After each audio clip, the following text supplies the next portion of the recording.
Welcome to this introduction on Python and output. So we're going to have a look at outputting some simple things today, and you'll probably learn a few more tricks along the way. What we have got here is a selection of variables, and we are going to use them in our program. I'm running in Thonny here, so we should be able to see when we run our program, for example, we've got all of our variables over here, so we can tell what their values are. Now, first of all, print looks like this. As I'm sure you all know, there is the ability to put in here any string you want, so random stuff, like so.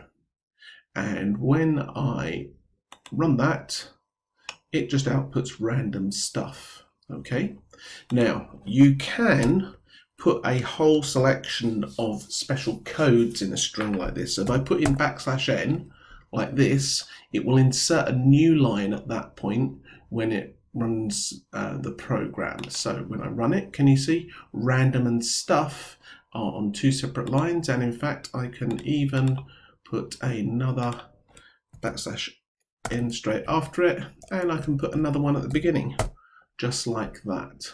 And when I run it, you will see it's got a space there.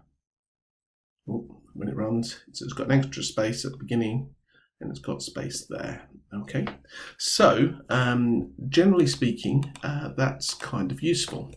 Now, of course, we also want to print out a bit of variables, so we can, of course, just put in here number like that, and when we run it, it will print out our number 245. Nice and easy. But this is actually an expression, so I can actually put in number plus 17, and when I run it, it will evaluate the expression before printing it out. Okay, so not too bad so far.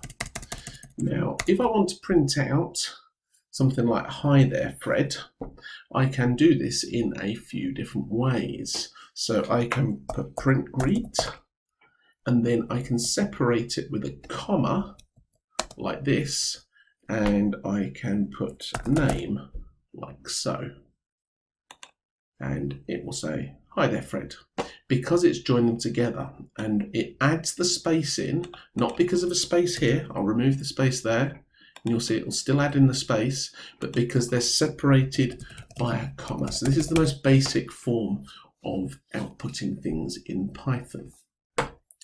Now, what I could do if I didn't want the space is I could add those together. So now, instead of giving a list, I've got an expression. I'm adding this string here, "Hi there," to this string, "Fred," and that will then go without the space. If you wanted a space to use this kind of way of doing things, you could add a literal space in there, and that will work.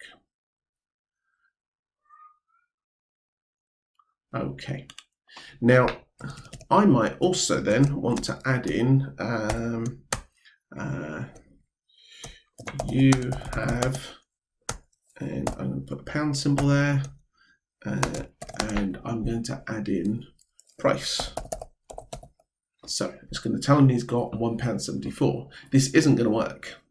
So it says cannot convert float object to string implicitly. So look, 1.74, this is a floating point number, and it can't turn it into a string to add it on here.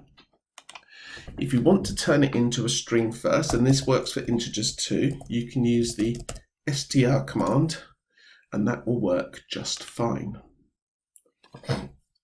Nice. But there is a problem. If I change it to 170, it will say he's got 1.7. So we still haven't quite got the level of control of our formatting as we need. And you'll also notice that this is kind of looking like a bit of an ugly mess of quotes and nastiness. So I'm going to rewrite it using our newfangled thing, which is called an F string. This is available on versions of Python from 3.6 upwards, so you might need to update your Python if you've got a very old copy. So print, and an F string is formed like this. So you just put an F in front of the first quote of the string, and you can say in here, greet, like so, space, name,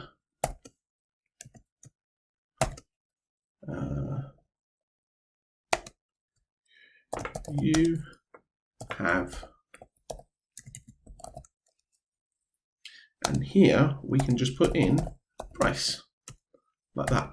You can see how much cleaner that looks than this ugly monstrosity here. So if I just comment this out using the hash and run it, so I've gone wrong somewhere.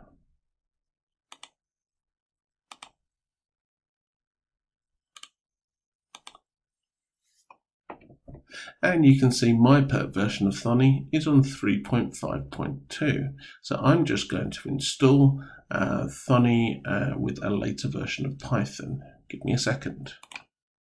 Okay, so I've just downloaded the latest version of Thonny, and I can tell that my Python version is now 3.7. So hopefully if I run that code now, there you go. It says, hi there, Fred, you have 1.7. Oh, I've left my pound sign off the beginning there.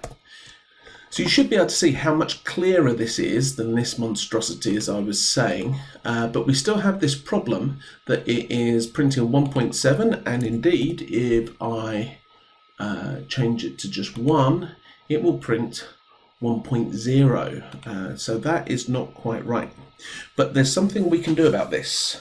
So we are able to change our formatting by looking at what we want to do with the decimal place. So I put a colon after it in here, and then I'm going to put in .2f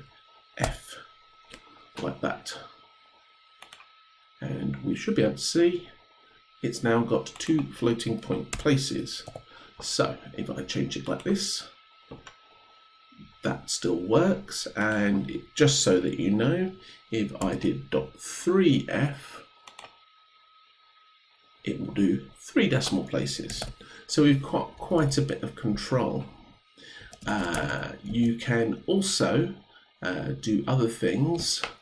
We can say this is a number, and we are going to put in here number, and when we run it, we've got 245. If I add after it colon B and run it, it gives me the number in binary. And if I put an X, it gives me the number in hexadecimal. So we can do all sorts of little funny tricks just to make the text come out as we want it to. We can also do things like centering, we can do width. If you just Google F-string format, then you can find out how to do all this stuff. It's terribly, terribly easy. So the main thing is we've got a whole bunch of variables we can print out in 3 different ways. So we can use the old standard print greet name like that, and we can even add in a string literal here. Is your name, and we can print like this by sort of adding it all together in expression. Looks very messy, or we can use the F string here. There is a thing called format strings in Python. I don't think it's as clear as the F strings, but if you ever see a string which says something like %d dot format, and it doesn't look very clean. So I think F strings are far superior, so I'm just going to leave you with those to have a look at. So hopefully when it comes to outputting things from your Python programs, if you use that guide, you should be able to form your output statements correctly and not get as stuck as a couple of you have been. Okay, I hope you found this useful, and I'll post this on my YouTube channel along with a bunch of other guides. Thank you.